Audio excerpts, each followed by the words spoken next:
नगर परिषदेच्या अस्वच्छ कारभाराचा निषेध म्हणून खामगाव MIMच्या वतीने खड्ड्यात बेशरमच्या झाडाचे रोपण। खामगाव शहरात जागोजागी खड्डे पडलेले असून या पावसाळी दिवसात त्याचे डबके होऊन नागरिकांना मोठ्या प्रमाणावर त्रास होतो।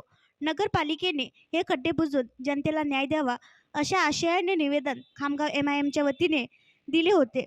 मुख्य नॅशनल हायस्कूल येथील विद्यार्थ्यांना याचा मोठ्या प्रमाणात त्रास सहन करावा लागत आहे। तसेच दिनांक 10 ऑगस्ट 2024 रोजी संत गजानन महाराज पालखी सुद्धा येणार आहे, त्यामुळे सदरचा पालखी मार्गावरील खड्डे बुजवण्यात यावे।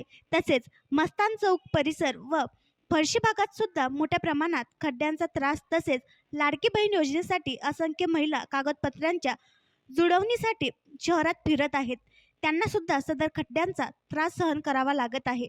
पावसाळ्याचे दिवस असून वाहन चालवताना काही वेळेस खड्डा दिसत नाही, यावेळी खड्डा चुकविताना लहान लहान अपघात सुद्धा होत आहेत।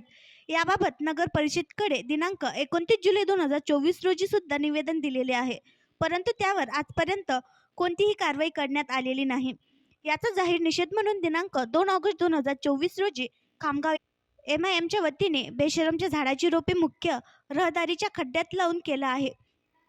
या प्रसंगी खामगाव MIMच्या वतीने शहराध्यक्ष मोहम्मद आरिफ म्हणाले की 15 ऑगस्ट पर्यंत आमच्या मागण्यांची पूर्तता न केल्यास 15 ऑगस्ट रोजी मोठे आंदोलन करण्यात येईल असा इशारा त्यांनी दिला। याची सर्वस्व जबाबदारी खामगाव नगर परिषद व प्रशासनाची राहील असे पत्रकाद्वारे कळविण्यात आले आहे।